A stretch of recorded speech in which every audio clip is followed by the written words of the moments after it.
What's going on, everyone? Welcome to episode 246 of Littleroot Lessons.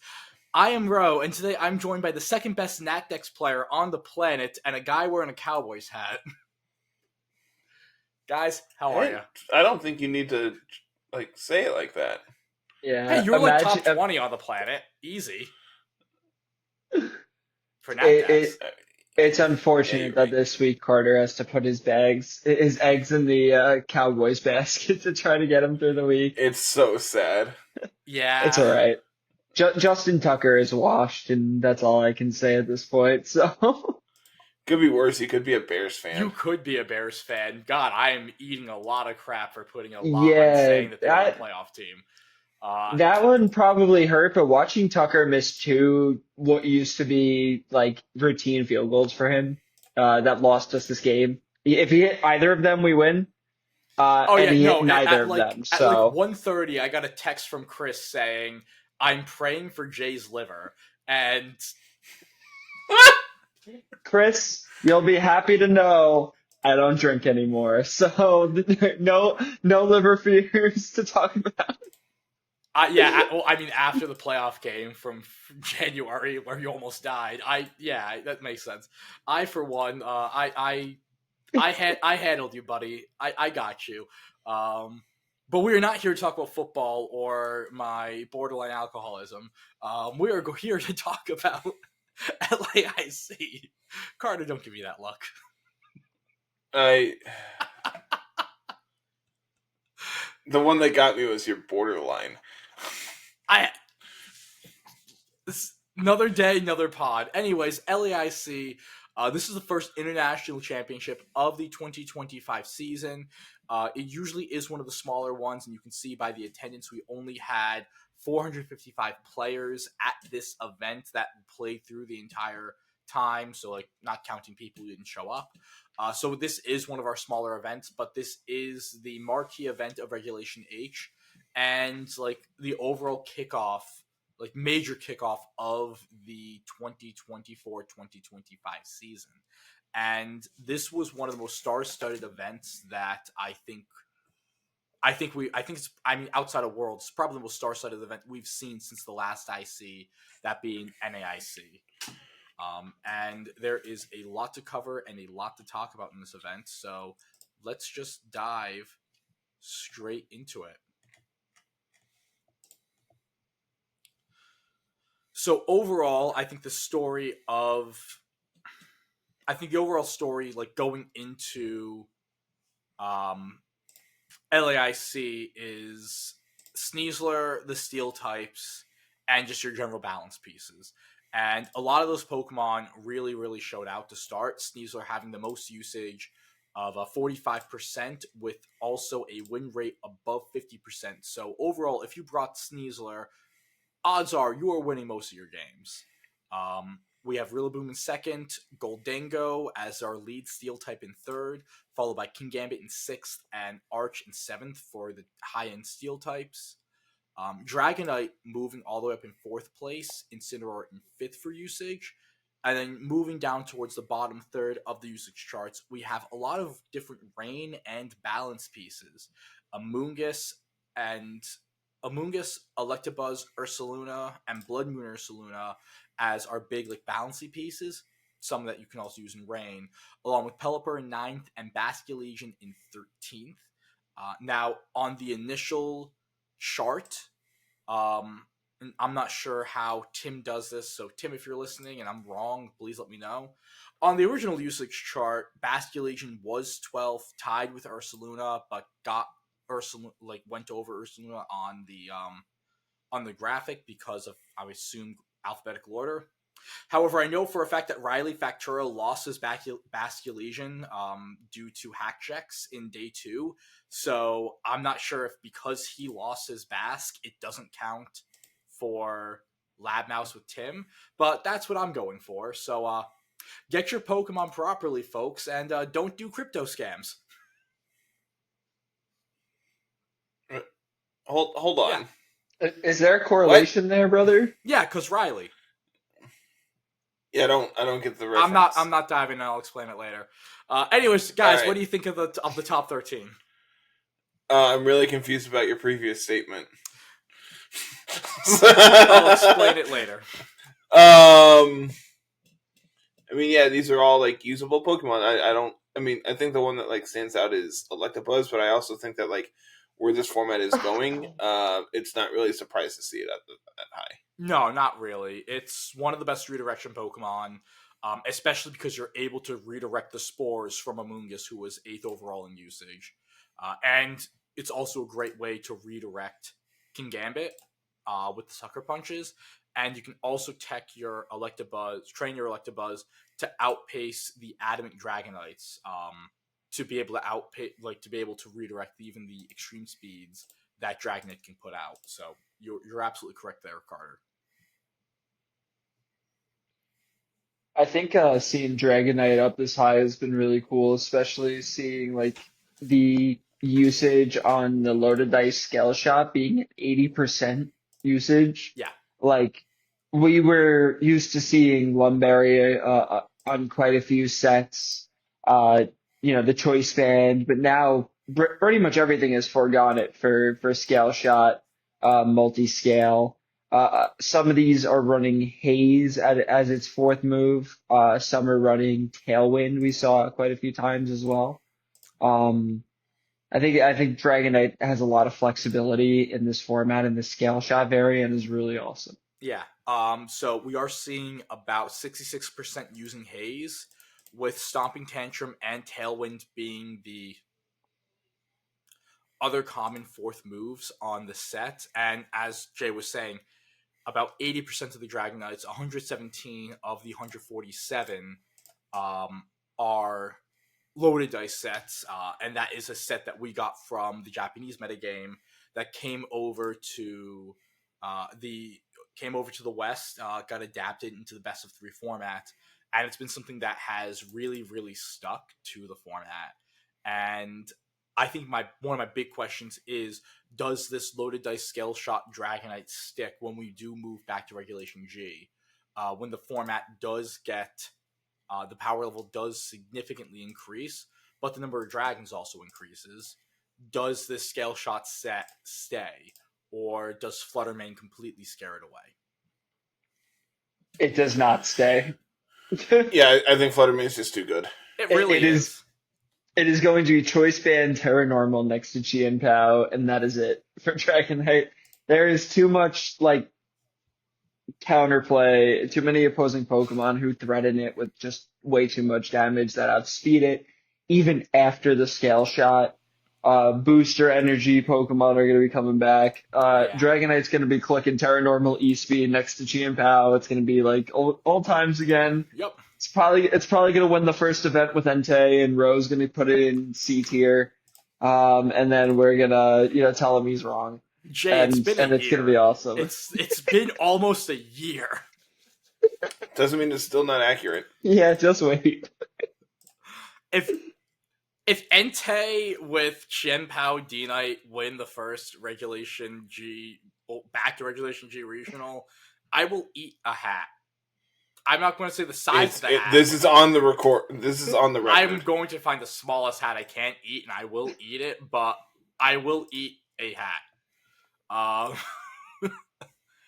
think, speaking of how sets could change with Regulation G, I do find that the spread of different Blood Moon sets is still interesting when we're very, very used to, and I believe Aaron Zane brought it up on stream, that going into Regulation H, we were still so set on every single Blood Moon Ursaluna being Blood Moon, Earth Power, Hyper Voice, Protect, Life Orb, Terra Fairy. Terra Normal, Go Boom. And we've seen this climb. About a third of the Blood Moons at this event were the Assault Vest variant. And in general, I think seeing the different ways that this is another Pokemon, seeing the different ways it can be played is very interesting to see with this format. And I'm curious to see, does the Assault Vest set stick when we go back to Regulation G, or are we going to go back to the Life Orb Go Boom set, which I'm particularly fond of. Looking at the So we had a 65 player day 2, and looking at the usage changes there, Blood Moon did increase in its usage. Annihilate tied with Basculegion and Infernape to hop into this top tier. While Incineroar went from the 5th most used Pokemon to the 2nd most used Pokemon, only one spot after Sneasler. So I do think like seeing Incineroar's usage increase in day 2 amongst these top players is interesting. However, its win rate of only 46% is not the best compared to like what we've seen with some other players. Now, moving on from the Pokemon, let's look at some of the teams. And we're starting with one of the best players in the world right now, Marco Silva, the champion. And this win of his is very historic for multiple reasons. Marco is the first Masters player to ever win 3 ICs. He is also the first player to successfully defend his year-over-year title, Marco being the 2023 champion at LAIC as well. So, first time either of those happened. Going further, Marco's younger brother Pietro also won LAIC in the seniors division. I don't believe they ran the same team, but like we're talking about one of, if not the best VGC family. And before we get into the team, Jay, you brought it up earlier, and we'll just have the discussion on pod. Is Marco the best player right now who is never won Worlds? Like, I think that Marco is easily like in the conversation with just his repertoire alone. You Yeah. know that he is probably in the greatest of all time conversation already. Yeah. Like the consistency, over many years, multiple different formats. I know it's been more in the recent years, and it's hard to look at guys like Wolf and Ray who have been playing for such a long time and be like, oh, is this guy who only has results in the past 4 years or whatever? Is he the one who's really going to be the greatest of all time? But 3 ICs, back-to-back LAIC championships. He just finished in 2nd at the most recent regional. Other European regional wins, multiple worlds. I believe worlds top cuts as well. Just truly incredibly dominant. I mean, I know there's a lot of players who you could put up in that conversation as well who just have the one worlds win, but I think easily like Marco is probably at least in the top like 3 of the best players who have never won worlds, and is easily in the just greatest of all time conversation in my opinion. Just absolutely unbelievable. Like the way that he plays, he's always in the top, whether it's in Europe or in internationals or world competition. He's just always raising his game. Yeah, and especially looking at the list of players, I'm just not going to teams, quickly going through top cut. He beat out Victor Medina, Ashton Cox, Renzo Navarro, Eric Rios, Alex Gomez, Oliver Escalin, Edu Cunha, Len Duell, who has been playing this game longer than literally every single junior, and honestly most seniors as well. Brady Smith, Justin Tang, Shohei Kimura, Michael Kelch, who was also in that discussion of one of the best players who has never won Worlds. Shangjung Pen, Yuki, Maddie Morgan, Fetty Campo. Like, we're just going through the list of players who top cut. And I just named about a dozen players where if I told you, oh yeah, this is like all of these guys like top cut Worlds, you would be like, oh yeah, that makes sense. That tracks. Yeah. And Marco was on top of all of them. Multiple Worlds winners too. 3 Worlds winners. Yep, Ito Cunha, Paul Ruiz, and Shohei Kimura. All here. All within the top. I think Paul finished 31st. Yeah. So, you're right. You had Paul in 31st. And there were a few other players like Riley Factura, who's a very talented player, Justin Burns, Gabriel Agati, Stefan Mott, James Beck, Joe UX9. Like, I mean, Joe was a 7-3 player. He was the bottom 7-3.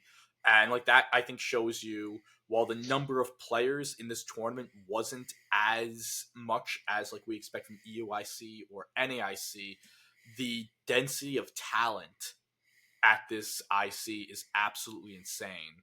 And I also have to say, while we're talking about it, we got a Worlds rematch, we did get a Worlds Worlds Finals rematch. rematch on stream between Shohei Kimura and Michael Kelsch. And we'll probably get to those teams a little later. Just from the stream, Shohei is Michael's daddy, and that's the only way I can say it. If you hold on, yeah, I don't know if we can say that. I just did, and Carl, if I can't, you can just bleep me out. That's crazy because Carter, every single time you're not here, Angelo goes, "This one's for Daddy. This one's for Daddy. This is what episode this is." I even said in our group chat today that if you couldn't make it, it was going to be Daddy goes to LAIC today. So. But yeah, like Shohei in that matchup, and Michael said he's like, I just want to take one game off of Shohei because he wasn't able to do that at Worlds in 2023, and Shohei didn't even let Michael do that. It was a situation where it honestly felt like Shohei was just reading Michael's mind with how well he got every single turn correct, even just like from the lead on. And to an extent, we kind of saw that as well in finals between Marco Silva and Victor Medina. And as we dive into Marco's team, this finals was the battle of Sun versus Rain. Marco, of course, being on the Sun side. This 6 has been popping up a lot on the Japanese circuit, and we've seen a similar sort of team, this Jump Pluff Sun with the Eject Pack Torkoal, from Western players such as Joe Ugarte as well. It's a familiar feeling team, but at the same time, it's also just so powerful. Yeah, like nothing lives. Choice specs, solar power boosted, weather ball or overheat, resists, neutralities, soft vest, it doesn't matter. We got to see Charizard one shot a archaludon with just weather ball. Yeah. An assault vest Stupid. archaludon. It was Insane. absurd levels of damage. It's like everything that was good with Typhlosion Hisui early in the format, except it's just like better, it's faster, or at least the same speed stat. I know base Typhlosion is 90. I don't know if Hisui Typhlosion is 100. It's not Charizard. I want to say it's faster. Charizard's faster.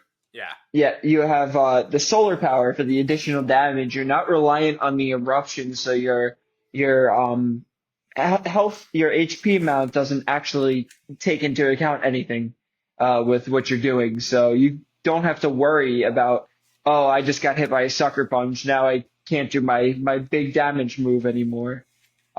It's just constant damage all the time. The Torkoal, obviously really great synergy, especially into Pokemon like Incineroar, which Charizard doesn't want to get faked out. Now you get to bring in something else to make the situation a little bit better. And then you have the dual Trick Row mode, which is, I think, just really smart on this team, running the Eruption Torkoal and then the Ursaluna Porygon mode.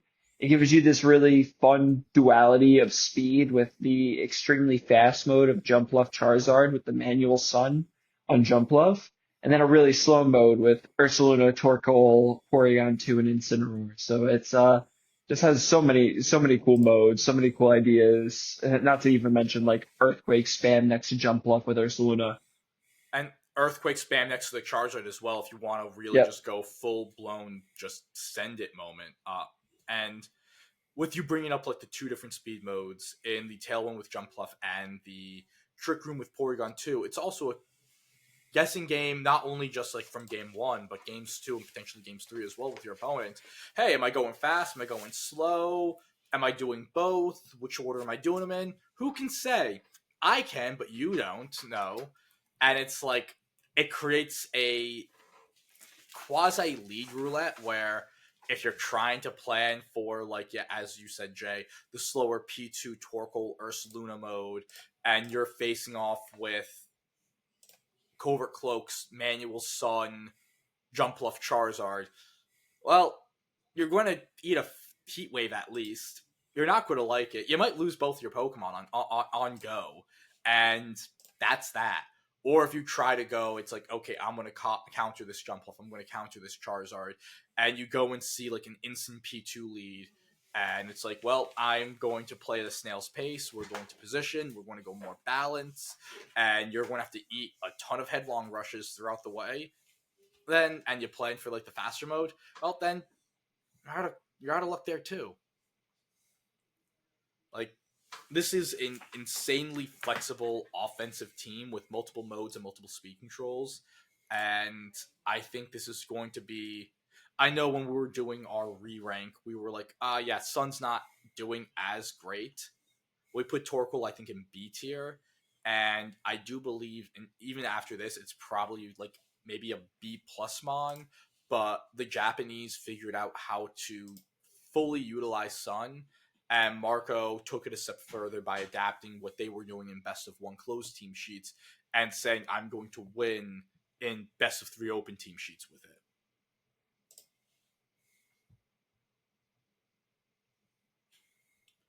Ready to move on to the next team. Sure. Yeah. Move on to the next. Congrats to Marco. Yes, congrats to Marco. And also, Victor Medina, someone who is always the bridesmaid, never the bride. I did not know this weekend that Victor has never won a major. Wild. Which that is genuinely insane. Because it seems like he makes top 8, top 4, in this case finals, and he just gets so far and somehow just never finds a way to reel it in, which again is crazy. Yeah, I did not know that. That is wild. Victor went and for the rain mode, the second of the Hoenn weather setters, with Pelipper.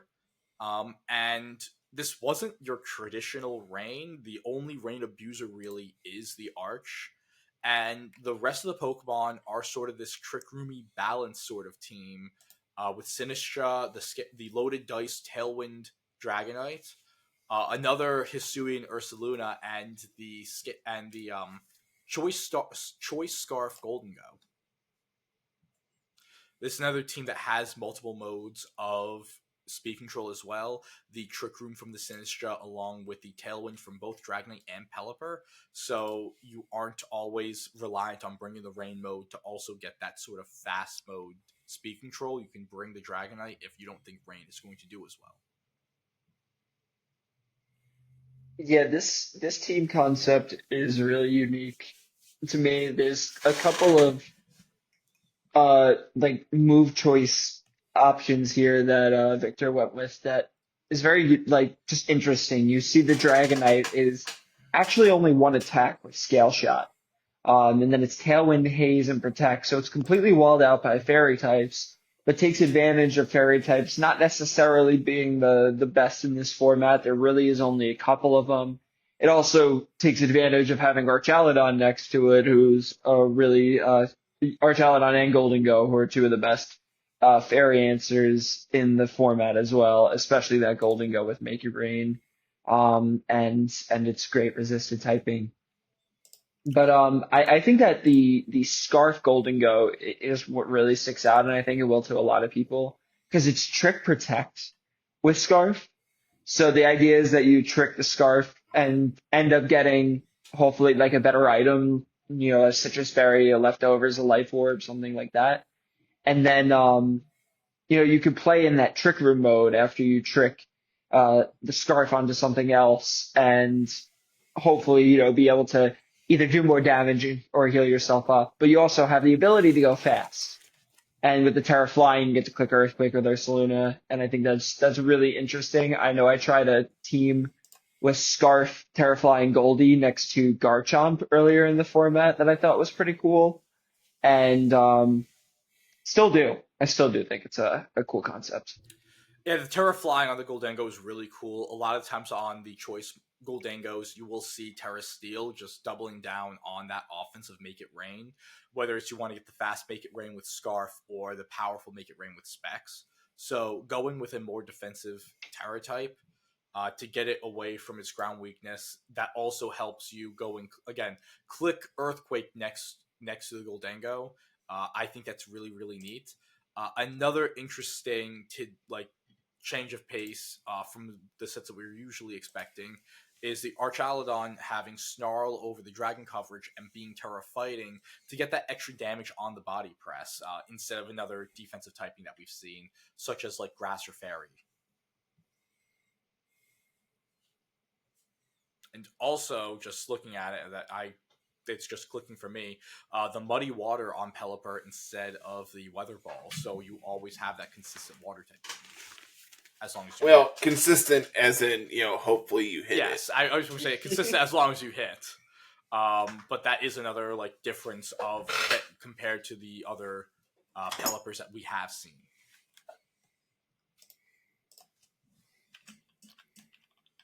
So, moving on from Victor's team, third place is Ashton Cox, back from his little hiatus. He took a little break and got his Worlds invite the second he came back.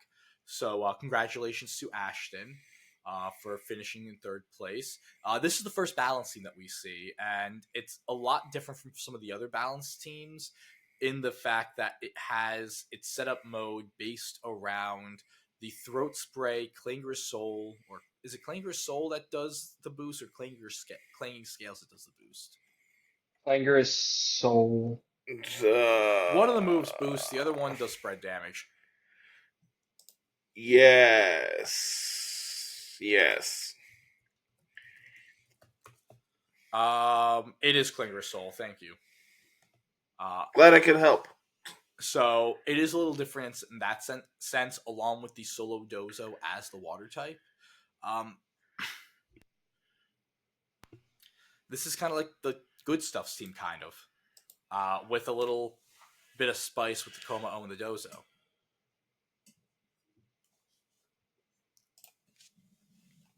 Yeah, this is definitely interesting.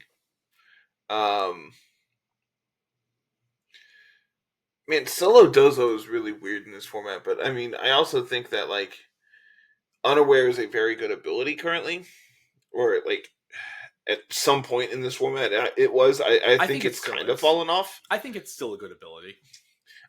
I mean, compared to what else it has access to, it is the best ability for Dozo, and I mean that's why Clefable was doing so well as well. But man, I'm not sure if I'm in love with Dozo here. I don't know what else I would want to play in its spot. But it's probably fine. It does a ton of damage, right? With just wave crashing things, and it's impossible to kill. So you just sit there and eventually just get to fire off a bunch of fissures too. So you're able to slow the pace of the game down with yawns. And I think with what you were saying with the fissures, that's probably the big thing with Dozo. It is a Pokemon that it's your get out of jail free card. All things can just be going completely against you. As long as you hit that fissure, you can make your issues go away. Usually when we do see the Solo Dozos on these balance teams, we're used to seeing the Sneasler run coaching. So the fact that it isn't is a little interesting, but also you don't have other coaching candidates outside of the Rillaboom and the Dondozo. So I think that might be just a team comp wise. You can't coaching next to Goldengo. The Electabuzz doesn't care, and you're not running the Clangorous Soul Kommo-o. You're not running the Iron Defense Body Press variant. Yeah, and then the fake out too with Sneasler here is to also, allow Kommo-o to set up and allow Goldengo to get that free turn of choice specs damage off onto the opposing side of the team. I think that the Dondozo is actually really, really cool on this team. I was able to watch a couple of Ashton's sets yesterday and saw it come in these very, key points of time as kind of an like anti-hyper offense mode on this team. Like you have these very fast, very offensive modes like the Golden Go, the Rillaboom, the Sneasler. You use that Electabuzz to support the Como and your other offensive modes, but the Dozo is able to come in that late game and tank attacks, get off yawns in very important moments while you're trying to protect some of your other, clutch teammates for later on in the game. Your team members for later on, and it ended up winning Ashton one of their sets. I think the top 8 set yesterday, um, by just kind of being there in that end game and not being able to be taken down, just sitting on the field. It's doing the normal Dondozo things, except with this time without Tatsugiri, and instead with a Clangorous Soul boosted Como next to it, which is just as, if not more scary than Than the Dozo itself. Dozo at times. Yeah. I think one of the other cool things, again, seeing another Goldango with a choice item that doesn't go with the Terra Steel. Terra Fairy on Goldango is both offensive and defensive because Ashton is running with Dazzling Gleam. And we saw in a few of his sets where it's like he would go Terra Fairy to be able to click that Dazzling Gleam, to have spread damage that doesn't lower your special attack, so you can always put out a consistent number. And when you're looking at a format that has these, when you look at the Pokemon, what that has, like Sneasler doesn't want to take a Dazzling Gleam. You're doing neutral into Incin. You're hitting Dragon is super effective. You're neutral into Arch. King Gambit. A lot of the King Gambit want to go Terra Dark. They don't have Steel type coverage on a lot of them. Looking at the King Gambits that made day 2, only 3 of the 13 had Steel type coverage. The rest were just mono dark, or if it wasn't mono dark, they had low kick. So you can't touch a Terra Fairy Goldango with that, and that fairy type damage is really good. Like offensively, being a fairy type offensively is massive in this format because there just aren't enough Pokemon that can fill that niche. So I think Ashton's seeing a Pokemon that, especially with a choice item, is usually locked into a box, and changing up the way it was played to give it that niche. It honestly, it kind of is like Fluttermane at home with that Spec Steegling in the Terra Fairy. Yeah, it also feels like a similar transition to where like Miraidon was going at the end of Yep, Regulation G last format, where it went towards that Terra Fairy Dazzling Gleam set. Kind of exactly. unique that we're seeing Golden Go do the same thing towards the end of the format here as well. So, Yeah, kind of funny. I'm curious to see if going into Sacramento and Toronto, and again any of the other European regionals that we're expecting, if we'll see the Specs Golden Go continue in that trend. But it's definitely something interesting to keep an eye out for. Our 4th place team in the final Worlds qualifier from this tournament, Renzo Navarro, again, one of the top players in the world right now. Renzo also went with a balanced team, this one being a little bit more expected, leaning on the coaching of Sneasler to boost Rillaboom, Baxcalibur, Basculegion, and King Gambit. Renzo also having one of a King Gambit that has that Steel type coverage in Iron Head, and on a team of 5 special physical attackers, going with the Quiver Dance, Terra Blast, Terra Fairy, Volcarona as his setup Pokemon and special attacker.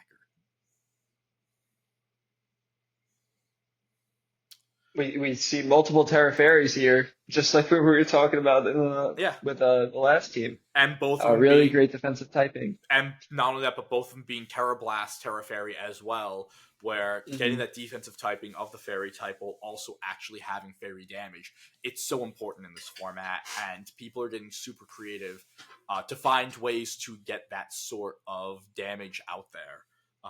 with Renzo's team being able to hit physically with the Basculegion, and on the special side with the Volcarona to get that proper sort of fairy type damage that you need depending on the matchup. I also think it's interesting that we see it on opposing like attack stats here as well. So like you can have physical or special fairy type attacking like damage. Yeah.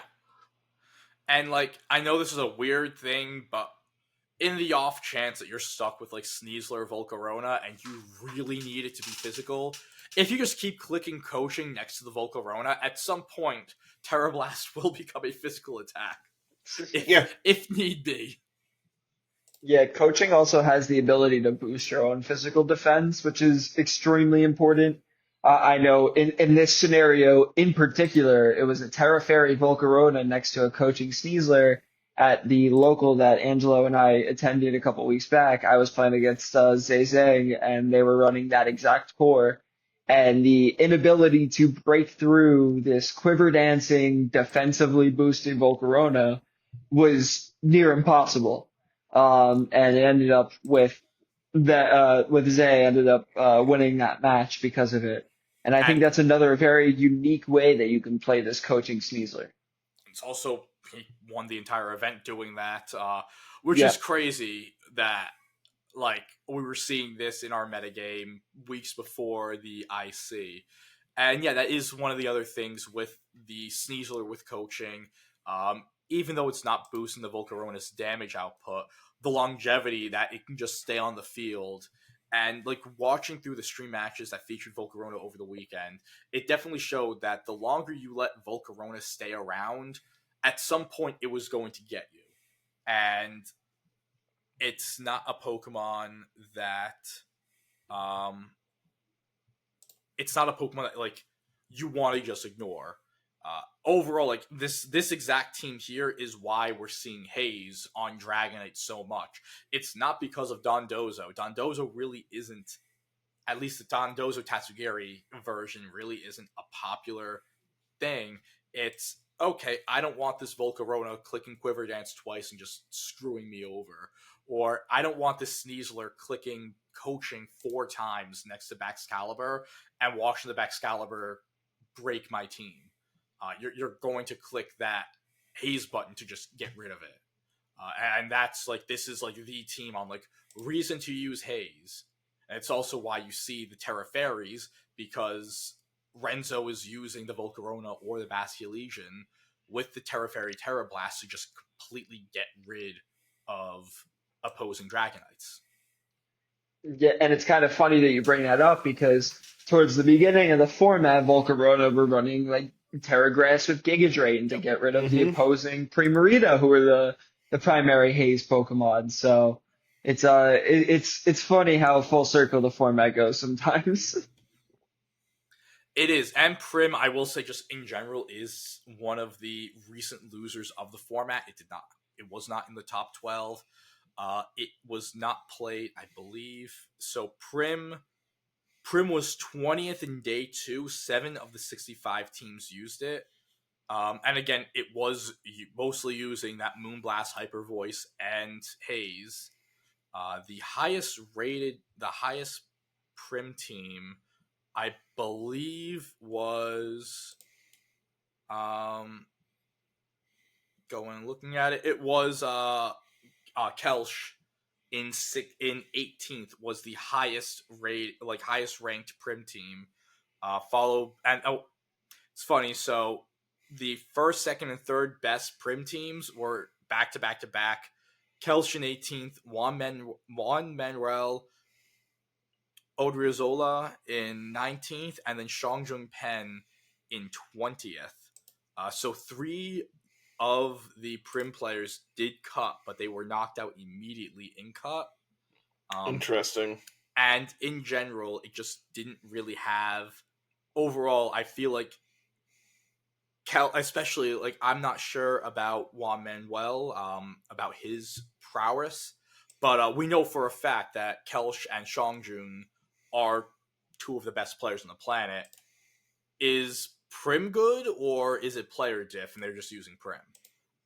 who can in that. Oh, I completely missed it. Justin Tan came in 15th with Prim as well, but that's another case of, is it player diff, or was Prim like really really good for the format?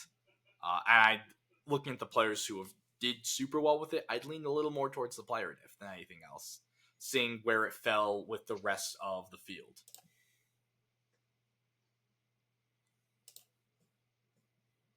So, any other thoughts on Renzo's team? Okay, we can move on to our 5th place team, and this also doubles as going over our 7th place team. As usual, Eric Rios and Alex Gomez ran the same team, and both of them finished top 8 with that same team. This team went with a few different, like some standard Pokemon, but very different techs. The Rillaboom, Goldengo, Dragonite, and Electabuzz are pretty much as we expect them to be in Regulation H. The Annihilate and the Incineroar were not. Starting off with the Incineroar, we see Close Combat, Coaching, Taunt, Rage Fist, with a Focus Sash and Stellar Terra. This is not the setup Annihilate that we expect to usually see the non-Scarf variants be. Now, Carter, as our resident Annihilate expert, your thoughts on the set? I mean, it's really interesting in all actuality. Like, I'm not in love with it. Like, it's not the standard, right? But, like, I also think that, like, just because it's not the standard doesn't mean it's not good. I think there's a lot you can actually take from this set and actually, like, see its viability in some way. I think that, like, Close Combat on Annihilate is something I have desperately wanted to play, like, in events past, because, like, the extra damage between, like, Drain Punch versus Close Combat is astronomical, right? Like, it's a 55 point difference in base power, but, like, dropping your defenses is bad, obviously. But yeah, so being able to pair that with, but yeah, exactly. Being able to pair that with Sash means that you're always able to take a hit, which then just powers up your Rage Fist for the following turn. So, like, there's a lot of really interesting synergy between Close Combat, Sash, and Rage Fist. I think having, like, coaching here for, like, your Rillaboom and your Dragonite, and I guess your Incineroar if you really are that desperate, can be really interesting. It's a damn shame you can't coach in Goldengo.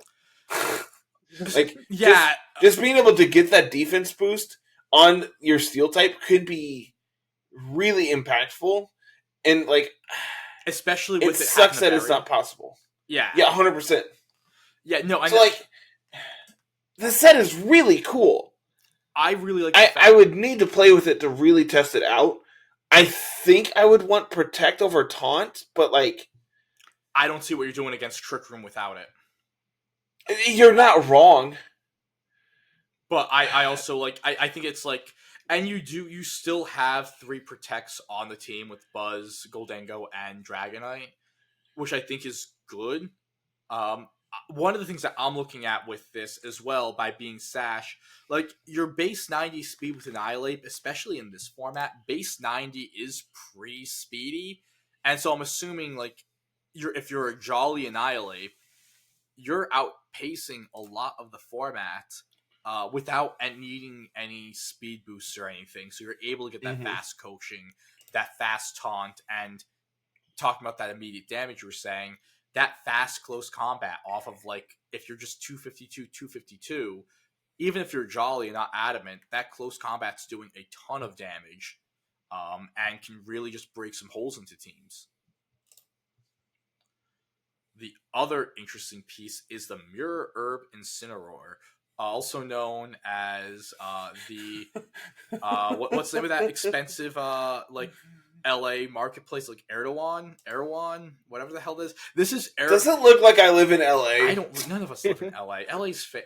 Anything west of, like, were you about to say LA's fake? Anything west of, like, an hour out of Philly and south of the Mason-Dixon is absolutely fake. So yes, LA is fake. Shout out to all of my clients who work in LA. This error one. Can someone clip that and send it to Angela's boss? Please no don't. particular reason. No, we're not doing that. You did this to yourself. This is the Erewhon, like Paldean Tauros, because everyone like would run the Mirror Herb Paldean Tauros. And this is not the only fire type Mirror Herb Intimidator that we've seen this weekend. I think Mirror Herb on Incin is honestly kind of neat with all of the Annihilate that is popping up to specifically counter Incineroar. I think it's particularly neat with all the loaded dice Dragonite that are running around. Because now you get to bring your Incineroar in, get an Intimidate off on the Dragonite, and then pick up a speed boost on your Incin as well. So there's like a couple of very unique ways that you can use it. My thing with this team in particular is just where your speed tiers on just about every single Pokemon are here, because like Electabuzz, although it is base 105 speed, is normally not ran at like completely max speed. It normally wants to run like a decent amount of bulk. I know you still can kind of do both, but I think it typically is running like heavy speed investment, but not max speed. So it does kind of leave you open to like these more hyper offensive teams that we've seen in the past, like something like Marco's team is really, I think, difficult for this team to deal with overall. Just because its speed tiers are just so like everything else below Electabuzz is 90 and under. Yeah. Or 90, yeah, 90 and under with Annihilate, and then it's like Golden Go at like 87 or something. So, I think, I think is Dragonite faster than Golden Go? No, Dragonite's base 80. Base 80, okay. I knew they were. Yeah, like, I've dealt with it too much in UDL this season. It's like I wish it. I really think it's so much faster than it is, and then it's like, oh yeah, okay, this is why we just click choice band extreme speed. It's like because now we get to go first. Yeah, but because I know one of the things like with the Electabuzz, what we're saying, like you can tech your Electabuzz to outpace Dragonite to make sure that your Follow Me will always redirect the extreme speed before the scale shot boost, because redirection moves and extreme speed are in the same exact priority bracket. Yeah, but like I do think that this team has a lot of cool options with the extra bulk from coaching close combat with coaching and on Annihilate. The close combat is a really great opportunity for big damage like Carter was talking about. It's not Drain Punch, that the damage is significantly different, and it makes Annihilate, like if you thought taking a Drain Punch was bad, like even at +1, like a close combat from this thing hurts even more. It's not fun. Yeah. And then everything else is like your standard balancey stuff. I do really like the Mirror Herb on Incin. It feels less effective on Incin just because you're not looking to be an attacker in a lot of occasions as much, but even picking up the incidental attack boosts from a Kingambit, from Annihilate, allows you to now be doing big damage with your knockoffs and your flare blitzes, especially because you're getting to +2 with a Divine boost instead of +1 like they are. Mm-hmm. Yeah. In general though, like I think this is just, again, 6 Pokemon. Like this team would be a closed team sheet menace because of specifically the Annihilate and the Incineroar.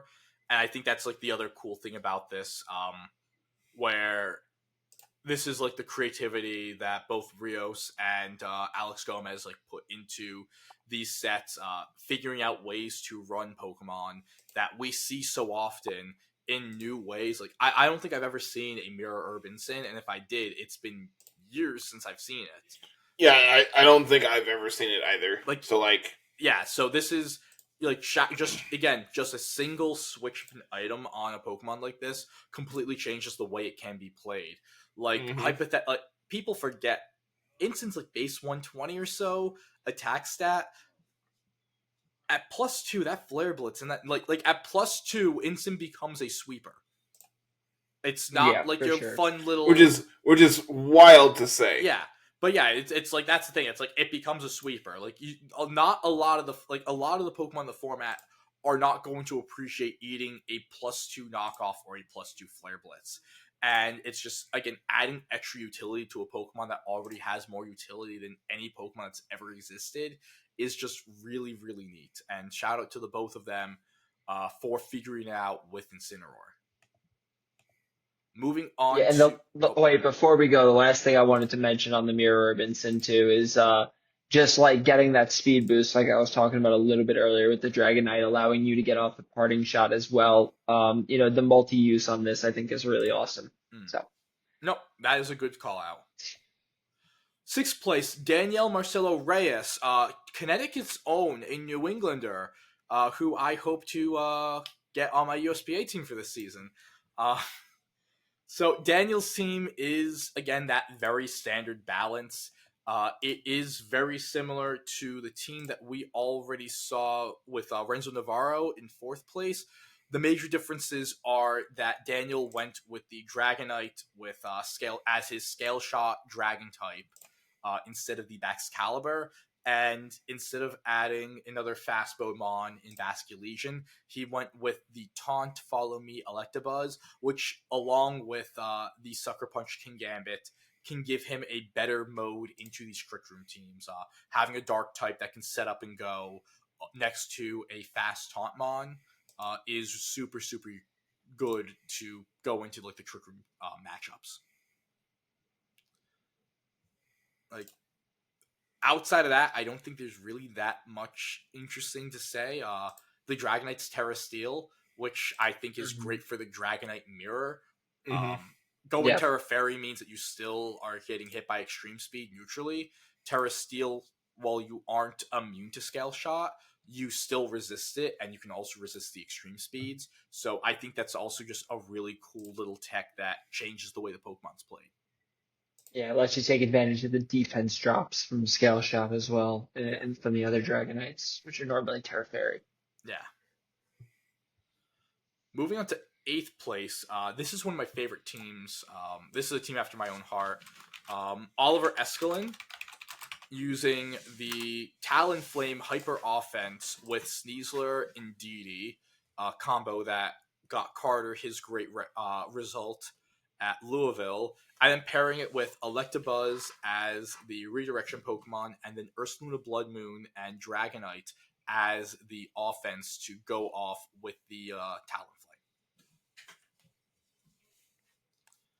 I don't know if I'm in love with Helping Hand here on Indeedee.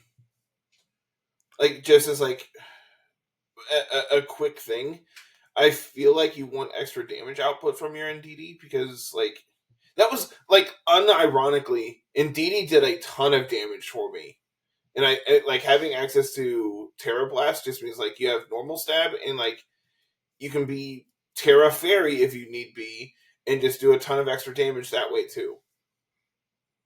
Like, I was Terra fighting and like it was fine. I don't think I ever actually Terra'd at Louisville. I could be wrong, but like Terra Fairy is like, as we've talked about, become really good. So having access to like that extra fairy damage on a mon like Indeedee could be really useful.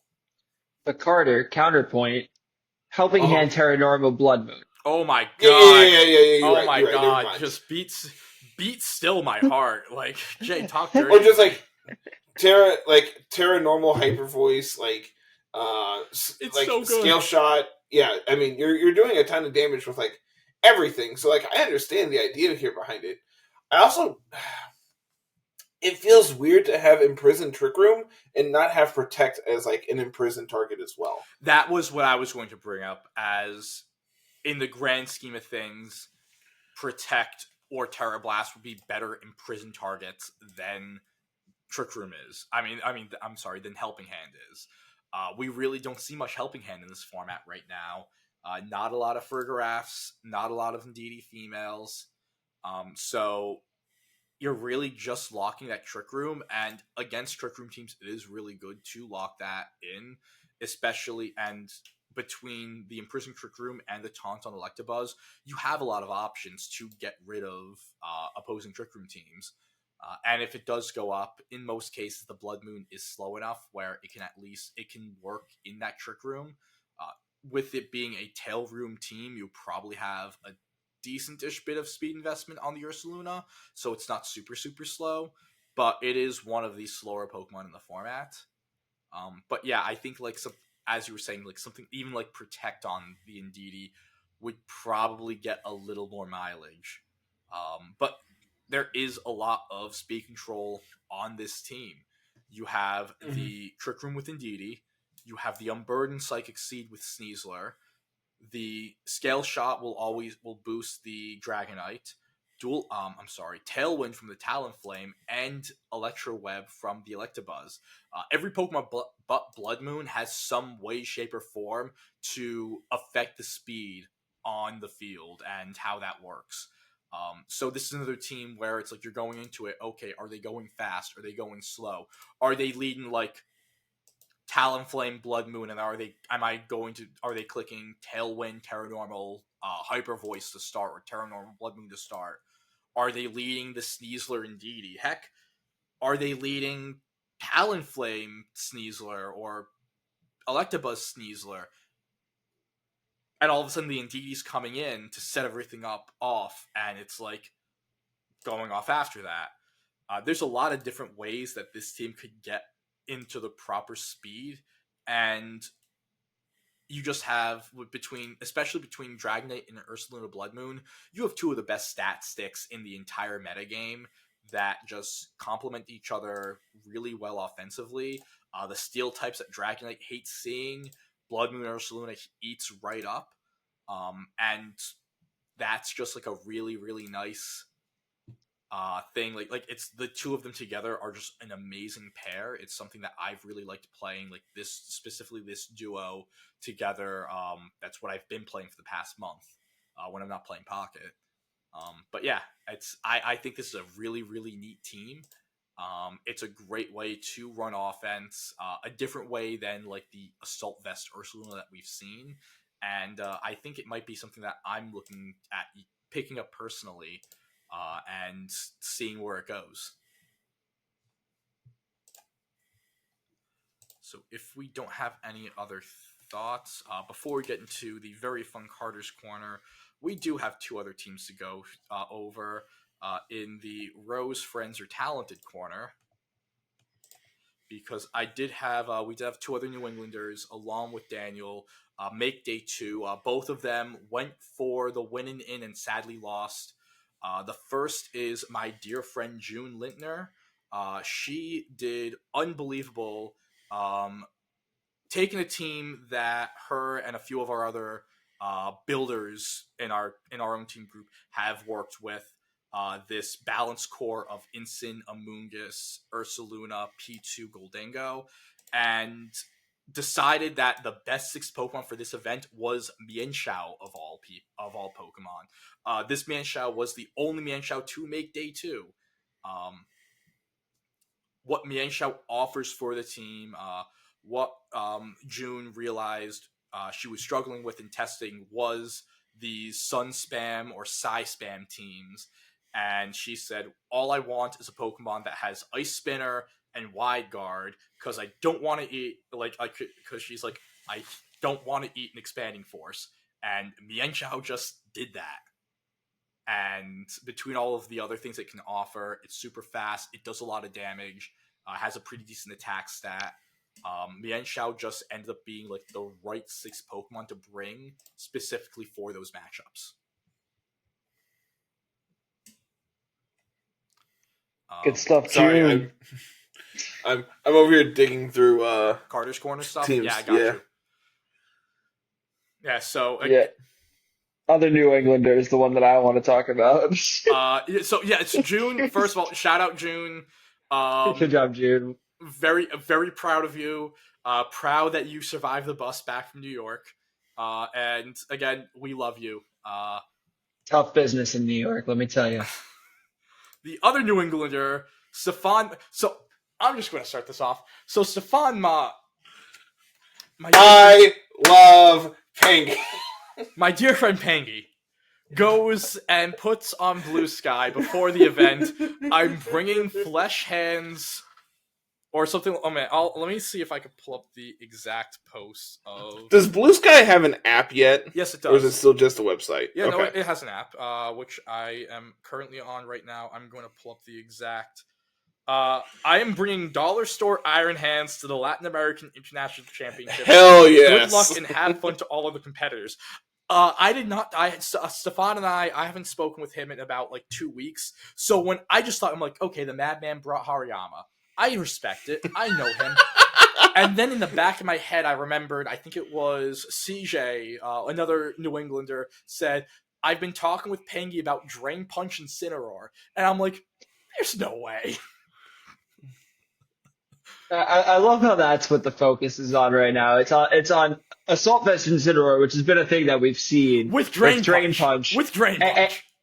and not the Moronga Berry Garganical Garg over here that I had to just look up what Moronga Berry is, and it just made I me like, still have no idea. if you get hit with a special move, it boosts your special defense. Yep. Hell yes. Yeah, so... And it has Stealth Rock as well. Okay, Drain Punch. Okay, cool. That's awesome. You KO King Gambit now. Good job, Incineroar. Very proud of you. We have Stealth Rock. Do you even one-shot it? Jay, keep on Maybe. going. I'll pull that up. Maybe. You have Stealth Rock, Moronga Berry Garg with Dozo, Yawn Fissure, Solo Dozo, and Scarf Goldie over here. This team is awesome. It's very cool. One moment. Why is my calculators? So I need to see how much attack invest. Jay, keep going. I gotta say, I'm thrilled to see Garg do well in the tournament again. You all know my love for Garg in all formats runs very deep. So Garg in all formats. Garg in all formats. Give a Garg to me. The Moronga Berry here is very unique and interesting, and I'm very interested to hear what Pangy thinks about how it works, and Stealth Rock as well. Like, I still feel like Wide Guard is a good move. This team doesn't necessarily love to see a Make It Rain coming at times. I think and, so. I what's apologize for cutting you off a little. So the main thing with the Stealth Rock is with the number of Sashmon, specifically Sash Sneasler, and the number of multi-scale Dragonites in the format. So like the Stealth Rock just completely stops those Pokemon from being able to do anything. I know from experience just playing with multi-scale Dragonite that you can eat an Ice move without thinking of it, without terroring or anything. As long as you have full HP, you can just eat it. And so having your Stealth Rocks up where, you switch in, you lose 25, you lose about a fourth of your health, I believe. You lose your multi-scale, and here's a Blizzard. You're going down. Heck, even a Power Gem from this Goldango could really take you out.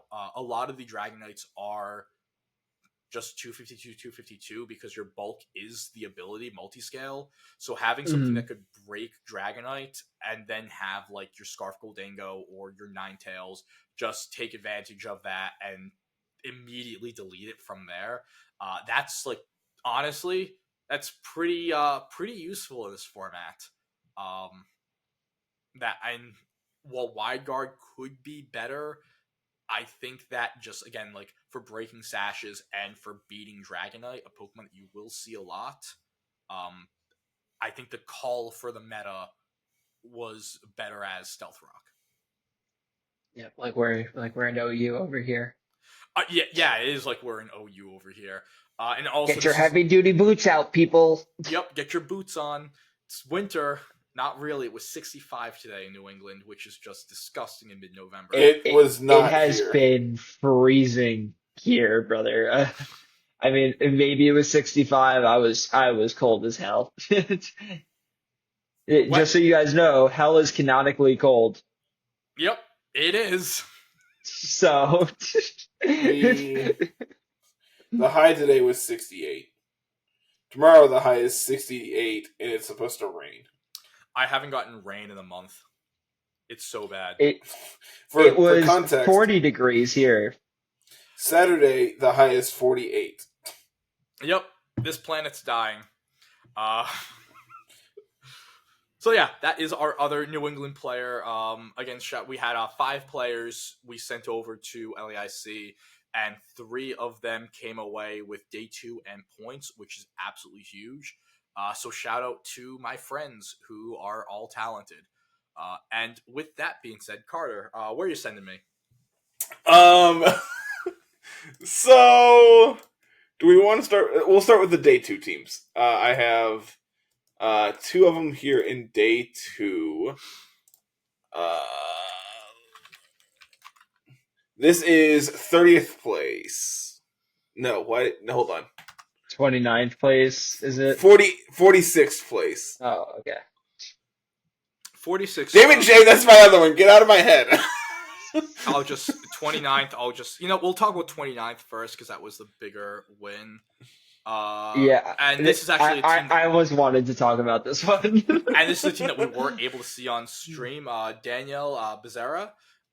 This is a very hard Sunroom team. You have the Indeedee Armor Rouge. My dear friend Fergraf back with an air balloon. No, I don't care about that.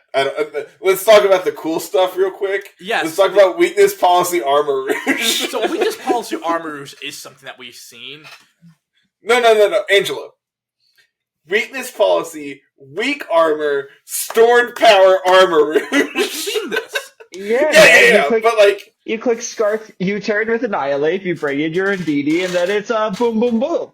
And then bang, they're dead. So actually, what we saw on stream wasn't that, Jay. It was click Endure, click Terra Ground, and just start spamming Earthquake.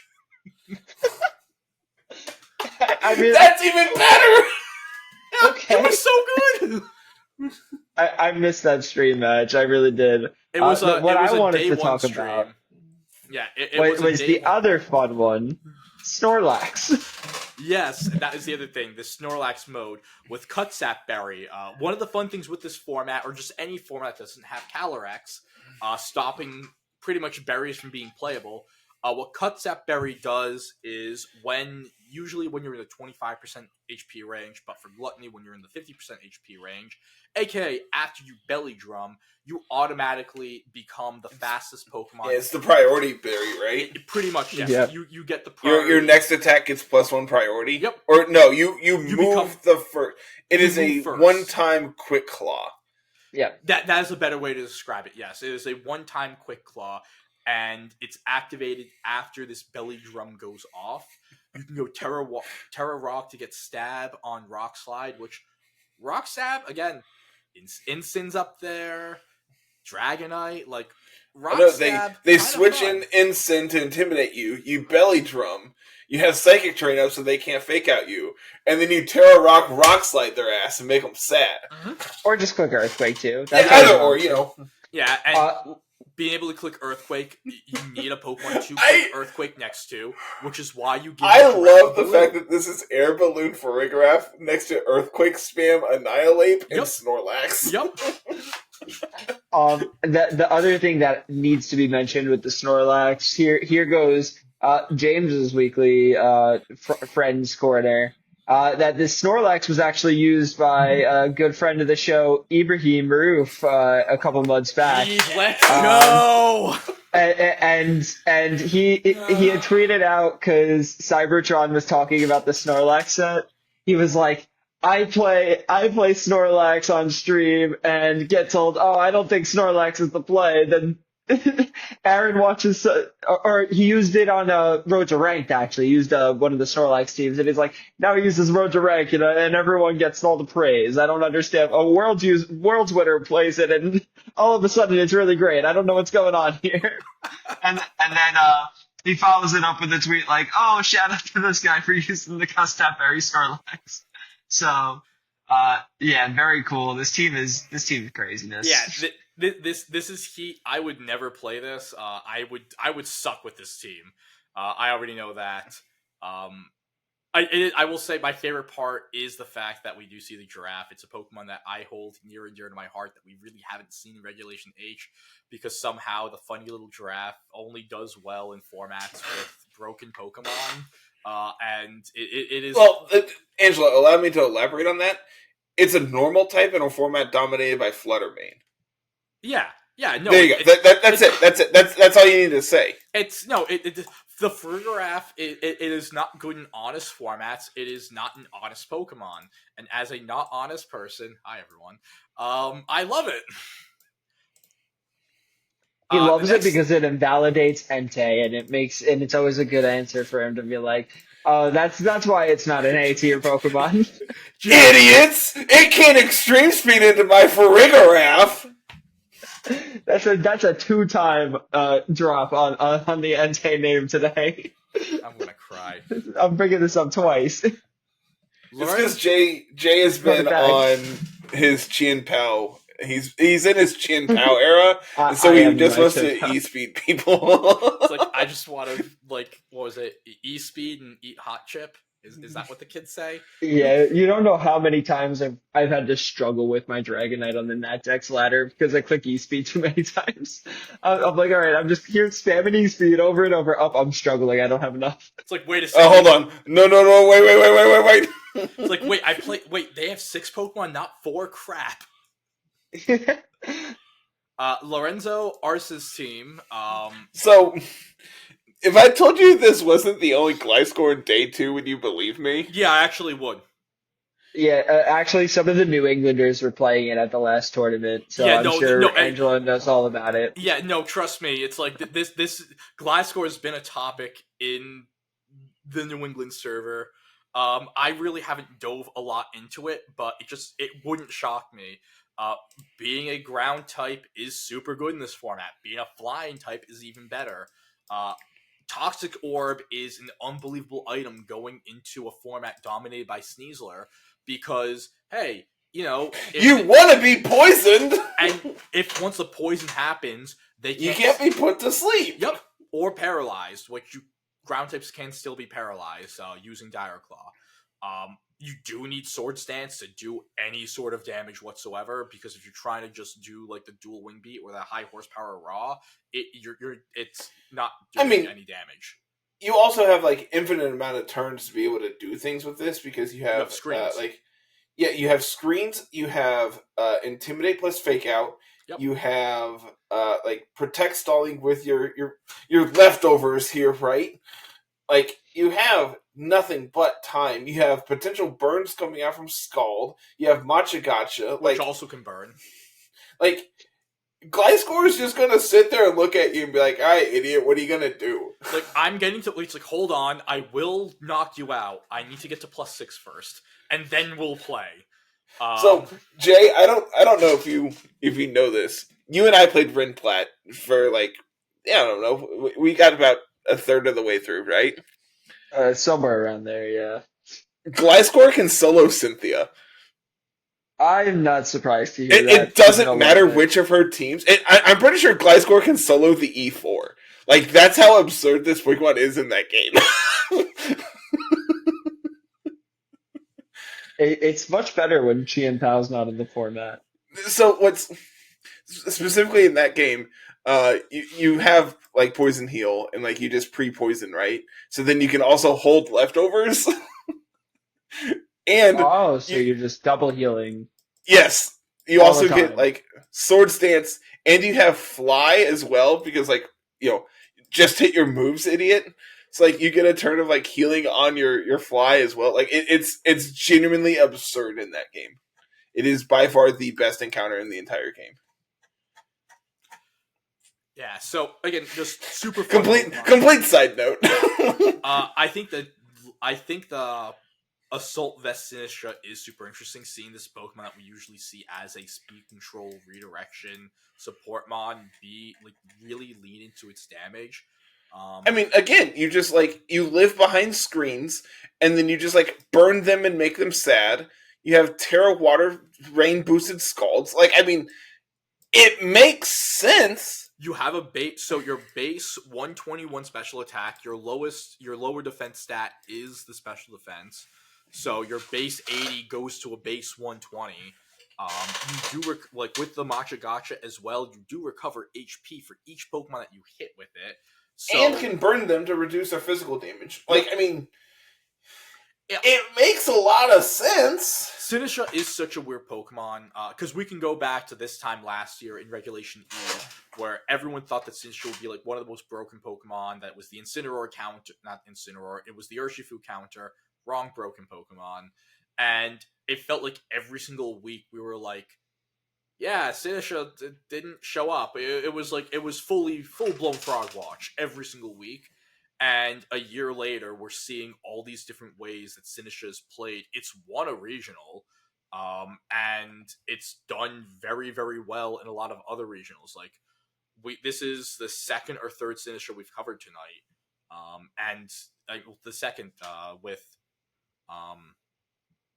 Victory also running it, and completely different ways to run the Pokemon. So I think it still is. Even a year after having Sinistcha, we're still figuring out what is the best way to use it for each format, and it's still just like really cool to see this evolution. What other teams do we have? So that is it for day 2 teams. There is. I have one more that I want to talk about real quick. How far down? This is 70th. So they missed their win and in for day 2. Okay, so Chiara Zepeda's team. Another offensive Slowbro.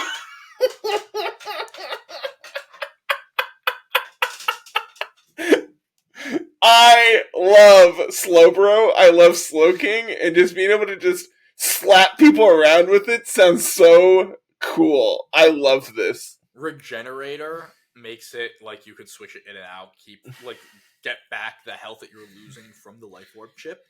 I don't even know what Slowbro's special attack stat is. It's like good, right? I mean, it's a Gen 1 Psychic type, so it had to be good then. I think it's 110 or 90. It's somewhere in that range. I'm pulling it up right now. It is 100. We'll split the difference. Range. That's respectable. And 110 special, 95 HP, 110 defense, 80 special defense. So good bulk too. Yeah, it is a very bulky Pokemon, and you're also getting that bulk from the Regenerator as well. You're able to switch in and out. Just having them on as a fourth, and that's the thing. Like, this team has 4 Trick Room setters. You're making sure that the Trick Room can go up. Which is very important. And one of the things I think that hard Trick Room teams struggle with is, like, if you go with, like, the Indeedee mode. The Indeedee, once you get that Trick Room up, you kind of want your sweeper, whether it's the Ursaluna, the Gallade, the Torkoal, so on and so forth. You want to get that Pokemon in, and that turn, it takes a switch. You could threaten to double into your sweeper, lose your sweeper, or just in general, it just takes damage. So Trick Room setters that can also do damage is super important. That's why Hat is always good. That's why Gallade has really set itself apart as a very, very powerful Trick Room Pokemon. And Slowbro is doing that as well. Again, it's very respectable special attack, boosted by the Life Orb. It's just another expanding Force-Mon that can continue, that can set its own Trick Room and just go out and do a lot of damage. So, I also love the idea of Terrifier Sun boosted flamethrowers. Yeah, no, that's the thing. I don't know. I saw this Slowbro and went, oh, that's really cool. And then I clicked on the team and I went, hold on. This is way cooler than I originally thought. I just saw this. I'm actually going to pull up one of a random team. This was 84th place. I'm actually shocked that you didn't point this out before, Carter. I also like 83. I hadn't made it that far down. Yeah, 84 is something that it just looks like you would build. This is literally like This is just this your is a favorite team Pokemon. I would play in a heartbeat. This is just your favorite Pokemon. I mean, it really is. Like, Blaziken, Toad, Ludicolo is like probably all three of them are probably in top 25 of favorite Pokemon. Yeah. Like, in all actuality. And like Blaziken and Toad are probably top 10. And like you throw in the fact that you have this dual weather mode with the Ninetales. The Ludicolo is able to play in both weathers because it has this Because of Weather Ball. And then you have like the Perish Trap mode as like a back end mode with Gothitelle and Politoed. And then Ninetales as well, being able like you could go and Perish Song next to the Ninetales, and the next turn it just instead of just doing a hard switch, you can go with an Overheat in order to get the Ninetales out of there. Like that's cool. I like that. I love the idea of having like Ninetales Ludicolo out, going for Overheat, bringing in Politoed. Ludicolo is now the fastest thing on the field. Hit them with a Weather Ball. Like,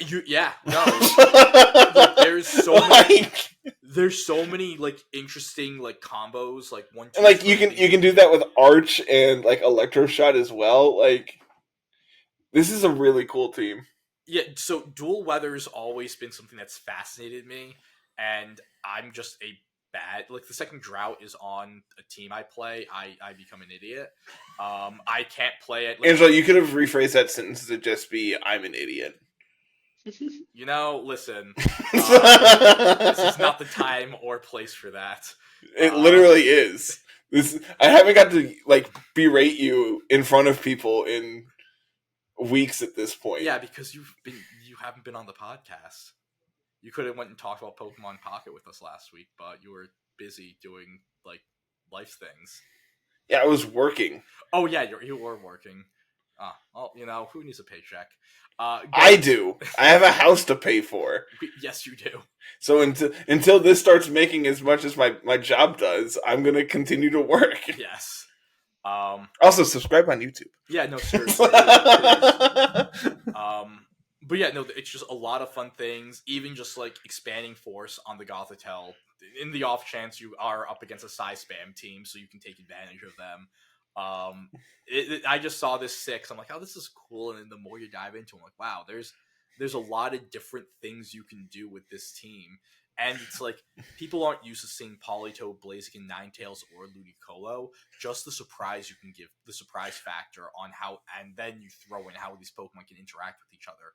Like, that's just, like, really great. I don't know if I told you all this. When I was in Louisville, I got me a Politoed plushie.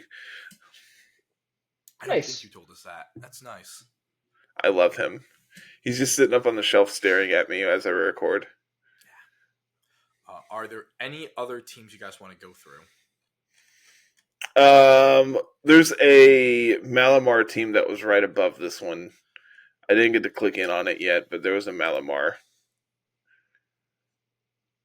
It's doing exactly what you would think it would be doing. Yeah, this kind of looks like your offense, like has some like Gary John. I'm dumb. Anyways, some hyper offensive pieces with the Sunny Day, Tailwind, Fake Tears, Whimsicott, along with your Blood Moon ursaluna, your Banded Hisuian Arcanine.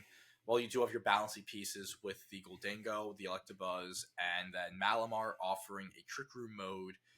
And then with the contrary, you have a couple different ways you can play that. The most obvious is that superpower going +1/+1 and doing some damage. Yeah, how good is close combat when it actually gives you a bulk up instead? Yeah. And I think one of the other cool things, so Prankster, if you Prankster your own Dark type, you can Prankster your own Dark type, so Yep. you can Fake Tears to give yourself +2 special defense on your Malamar. Just get that thing real thick. So you can go like you again, the same exact idea that we were talking about with coaching your special attacker. You can Fake Tears your physical Malamar and just get it really, really bulky, and especially with the leftovers, almost impossible to remove. Yeah, if you just like Fake Tears and then Superpower, it's like, oh, this thing's not dying anytime soon. Yeah, after 2 turns, you can get +2, +2, +4, and legitimately, I think +2/+2 like is probably good enough. yeah, And then like you can just like protect stall, knock off whatever like item they have, and then just like continue to spam superpower until they're dead. yeah, give it tailwind support. Go Yeah. into a trick room mode. Go really slow. Let that ursaluna also come in and provide a lot of damage output on the special side. Another really cool team. And another cool way to use a Pokemon that is underrepresented. So, with that all being said, anything else? There's a new Yu-Gi-Oh set that came out that has more quarter century rares, so I'm just been going through like adding in stuff on my card. I'm like, ooh, these are pretty. I don't know if you all have like followed Yu-Gi-Oh at all with these quarter century rares. Not really. They're really pretty. They are like full art, like secret rare foiling. And then down in the text box, there's just like a little symbol. This is 25th anniversary. I really like them. They're really pretty. That's it. So, if anyone wants to send me money to buy Yu-Gi-Oh cards, by all means. Yeah, no, I've been still fully invested in Pocket. My pulls have been god awful, so I just hand my wife my phone and she pulls them. And so yeah, her last today I was like, here you go, and she pulls a Blastoise EX for me. So I've been opening nothing but Pikachu packs lately, and over the last 2 days I've opened 2 Zapdos and a Pikachu, and that's it for the last week. Yeah, but that's what you want out of the Pikachu packs. It's my 3rd Zapdos. I would need a 2nd Pikachu. You can give me one of those Zapdoses along with the billions of Mewtwo's you have. I'm not giving you my Mewtwo's. You can give me a Mewtwo. Jay, I don't know if you've peace because I don't play Pocket. Yeah. So I don't know if you followed it at all, but there's not even a little bit, brother. There's 4 different rarities of Mewtwo's. The only one I haven't opened a playset of is the gold, which is obviously the rarest one. I opened 7 Mewtwo's before Angelo has opened his first. Yeah, I still don't have one. I still don't have one.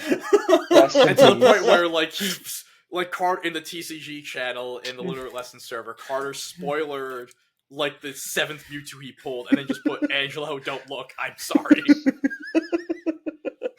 I opened 7 Mewtwo's before I opened a single Gardevoir. And you need Gardevoir to play the Mewtwo deck. I've opened 1 Gardevoir, and I'm at this point, I'm just never going to play the Mewtwo deck. I'll just continue to play Pikachu. But yeah. And also, Jay, before I think we're all done, and before you do your overall socials, I would just like to remind the listeners, while we still have our Twitter, we're in the process of migrating fully to Blue Sky. I'm not sure when we will stop using the Twitter. Probably sometime in January. No, in reality, I'm gonna make you continue to post on Twitter every week. Why? I want you to suffer. I hate you. But yes, we will be fully migrating. The new Blue Sky account, if you do have an account and would like to follow us, is at Littleroot Lessons, name of the podcast. So with that being said, Jay, do the rest and take us out. All right. Thank you all so much for watching. Let us know your predictions in the comments down below for where the format's going to go for the remainder of our events in Reg H. Also, let me know in particular why I'm the greatest Ninetales player of all time. Is it because you have 2 accounts in the top 5? 2 accounts in the top 5 is maybe pretty good. Yeah, but you're not number 1, teams, so yeah, still not number 1. Because why would we want to grind for number 1? It was, in my defense, it was 108 elo above me, and I was gaining about 3 elo per win. So yeah, at one point, now it's 50 above you. It's much closer now, but make sure you guys also like and subscribe.